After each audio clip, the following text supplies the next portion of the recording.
again and welcome to episode 16. Now this one is slightly different in that you'll get to meet some of the cast members who work at the parks and attractions, meeting the public, performing or working behind the scenes. Back in the 1990s I had the pleasure of recording a radio program in Orlando, and so what you'll see in this episode is video from our trips combined with those radio interviews.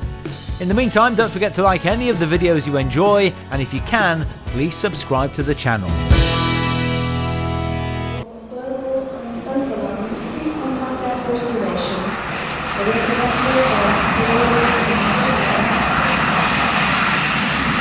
The weather forecast for Orlando is excellent. Coming up, we'll take you to Disney, Universal, SeaWorld and the Kennedy Space Center.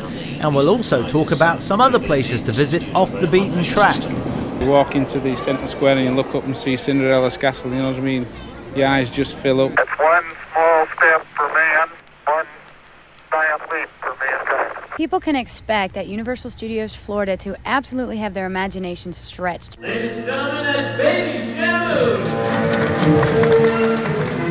Hi, I'm John Rutherford from the Orlando Visitors Bureau. Welcome to Orlando. I hope you've had a great flight. As much time as you have to spend is what we have to offer. We start with man-made attractions, of course, like Walt Disney World, SeaWorld, Universal Studios, the Kennedy Space Center, Busch Gardens, Gatorland.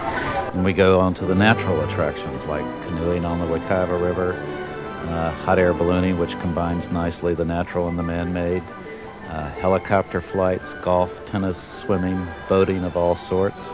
We like to say that the world is our market, and in fact, the kinds and numbers of visitors that we get bear that out. Disney World is sort of the tip of the iceberg. At the Magic Kingdom, I met Disney publicist Jim Hampton. The castle is the hub, Cinderella Castle, and from there you have Tomorrowland, Fantasyland, Adventureland, and Frontierland, and also Mickey's Birthday Land, which is now called Mickey's Starland, added only a couple of years ago. But beginning with Frontierland, people can get a chance to kind of drop back into the Old West in this country and ride Big Thunder Mountain Railroad and take a look at the Country Bear Jamboree and Mark Twain's Tom Sawyer's Island and that sort of thing. Is everybody ready? Then it's all aboard for Birthday Land! On board the Disney Railroad, all the passengers agreed there was plenty to enjoy. Hall of Presidents. That's what I like the most. Superb. All the presidents look so real. It's weird. It's been absolutely wonderful. This is about my fourth or fifth time. The child in you comes back. You walk into the central square and you look up and see Cinderella's castle, you know what I mean? Your eyes just fill up and you just act as though you are a kid again. I like the Haunted Mansion. This is Frontierland Station. At 3 o'clock on Main Street, I was joined by another Disney publicist, Nancy Nichol, to watch the daily parade. Each float is themed after a very popular Disney animated feature. So we'll see Jungle Book, which we'll be re-releasing this summer, Snow White and the Seven Dwarfs, Alice in Wonderland, so a lot of nice coming floats. Very popular. Also watching the parade was Karen, the new Disney World ambassador. Everybody out here is called a cast member because we all play a different role in the entire show. And I've worked at Walt Disney World since I was 16 years old, and I'll be 26 this year. Now I'm the Walt Disney World ambassador. It's been an exciting 10 years, and it's a wonderful place to work. For this year, I'll be traveling around the country and around the world, if necessary, to bring Mickey and Minnie to maybe some kids in hospitals who may not be able to come to Walt Disney World. So what would you recommend to people if they came out here to go and see? Something they shouldn't miss? Probably my favorite place is World Showcase at Epcot Center. Just because it's got all the different countries, it makes me feel like I've gotten to go to England and go to Germany and to France without actually having traveled there. We call it Epcot, spelled E-P-C-O-T. Experimental Prototype Community of Tomorrow.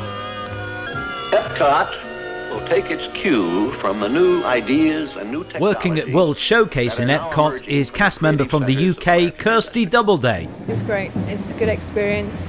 You live and work in the international community. In each country there's shops that sell all the merchandise from the countries. a restaurant with the food, and then in some of them there's an attraction. You get some weird questions. People looking at the English flag and asking if it's the Polish flag. You get them asking if you can get it in different colours. A lot of people seem to presume it is the English pavilion, which is a shame. A lot of people seem to think that London is just surrounded by fog, and it's interesting to hear them ask the questions and then be surprised by your answers. It broadens your horizons coming out here. Disney World's latest attraction is the MGM Studios, where several times each day, stuntman Larry Lee is Indiana Jones. The Indiana Jones Epic Stunt Spectacular, what we're doing here is recreating some of the stunt and action scenes from the Raiders of the Lost Ark movie. And what we've done here is we've basically taken 3 of the scenes, and 3 scenes consist of, first scene is the Mayan temple scene where you see Indy grabbing the golden idol, and then he gets chased by the ball. Then the second scene is the Cairo fight scene where Marion, that's Indy's quote girlfriend, foil, whatever, gets kidnapped by the Arabs, and they do a fight, and we do a scaffolding building chase, rooftop chase. And in the third and final scene is the airport scene where Indy and Marion try to escape from the Germans in the desert with the gull-wing airplane. It's really neat. I mean, the kids just get wild, and the big kids get wild about it too, their parents, and it's a lot of fun. When Disney's MGM Studios originally opened, it had a working animation studios, and one of the animators there, also from the UK, was Bridget Hartley, who'd previously worked on Who Framed Roger Rabbit. I'm working on the follow-up to the Rescuers film that was released by Walt Disney about 10 years ago, I think. This is an adventure story of the rescuers now in Australia. It's called Rescuers Down Under. So who's the character that you've got there? Okay, the one I've got here now he's called Jake, and he's a kind of Australian mouse friend that the 2 main characters pick up. Bianca and Bernard are the 2 main mice. They fly up to Australia and meet Jake, who is actually a kangaroo mouse. Is this early in the process now? Because it looks like a starting sketch here. Yeah, I do what's called the rough animation. It then goes to my assistant, who puts neat lines around them so that when they come to paint them, they know which line to go up to. With Roger Rabbit, obviously a very successful film, not only in the States but in Britain as well. The thing that fascinated me was the integration of proper characters and cartoons together. Is that incredibly difficult to do? It calls for a different way of thinking. The live action is shot first, so you have to adapt your animation to the live action, whereas if it's completely animation, you start with a blank canvas. Did you have a chance to see Bob Hoskins' reaction when he first saw the other characters he'd been acting with? He said that he had to use his daughter a lot in who always has imaginary characters, so he had to act towards imaginary characters all the time. But he was great. We just had to put the character there. This is James Earl Jones. Please join me as we explore the folklore and the facts behind these killer whales. Ladies and gentlemen, let's get to the killer whale. Next, we're off to SeaWorld. Well, we've been along to feed the dolphins, and now we've also seen Shamu the killer whale, but here we are inside what I can only describe as 100 yards of a circular glass tunnel going right the way through the shark tank, and all around us there are tiger sharks, hammerhead sharks, and the great white as well, which is the star of movies like Jaws, but apparently they're not dangerous. The amazing thing is that when they open their mouths, the height and the width of their mouth opened is actually bigger than the height and width of their body itself. We've seen the dolphin display. We found it very good, very entertaining. What have you just been doing? Touching manatees or stingrays. So what was it like? Weird. Seems to be fairly well organised, as do all the places we've been to in Florida. It's open, it's airy, it's a very friendly area. All the animals and the things we've seen so far seem to be very happy. Ladies and gentlemen, that's Baby Shamu. Our guide at Universal Studios was publicist Julie Pointer. People can expect at Universal Studios Florida to absolutely have their imagination stretched to the fullest limit, beyond your wildest beliefs. We have taken 5 of the most blockbusting hits of all times and put them into rides. So you'll be able to ride face to snout with Jaws, and you'll be able to feel King Kong's banana breath right in your face, and you'll get to ride with Doc Brown to the past, the present, and the future in our Back to the Future ride. We are a working motion picture and television production studio. We have over 50 set streets on our backlot there. We also have Murder, She Wrote post-production show. When you, and when I say you, the actual audience, you are able to become the executive producer and literally put on a live production of Murder, She Wrote. You're going to be doing this out of the fortune-telling machine. You can stand right here. This is your red cue light. When it comes on, I'm going to have you shift around like that. Yeah, you can bob the head too. That'll be really cool. Okay, and then you, I want you to spin this around. Everything we do now is going to appear in the final mix, so you got to be sure we get it all right and watch your red cue lights and all that. Okay.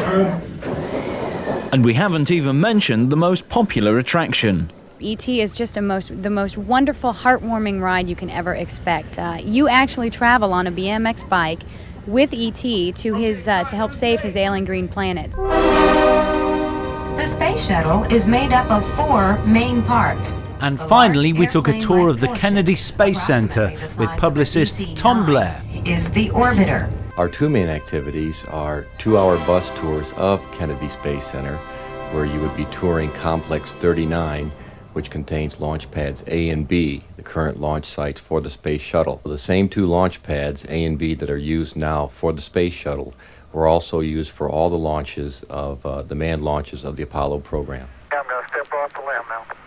Along with that bus tour, we have an IMAX movie theater, and we show a 37-minute movie called The Dream is Alive. The screen itself is about 5.5 stories tall. It does what television just can't do in showing how awesome a launch really is when you're up close. 9. Ignition sequence start. 6, 5, 4, 3, 2, 1, 0. All engine running. Liftoff. We have a liftoff. One thing's for sure, you'll definitely want to go back. It's just impossible to see everything first time around. I would advise all visitors to save at least one day to see a little bit of natural Florida.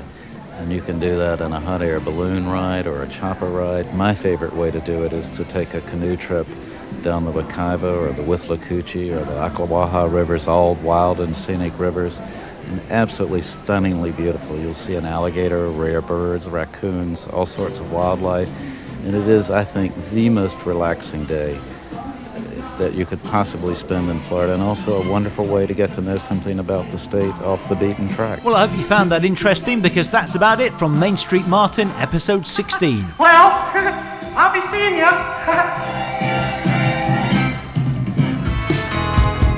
Don't forget, if you enjoyed this or any other videos on the channel, please click on the like button, the notification bell, and subscribe to the channel if you possibly can. It really helps us going forward, and of course it makes sure that you don't miss any future videos. Next time, we'll be taking a look at our first European park, Portaventura in Salou, the Costa Dorada region of Spain, on episode 17 of Main Street Martin.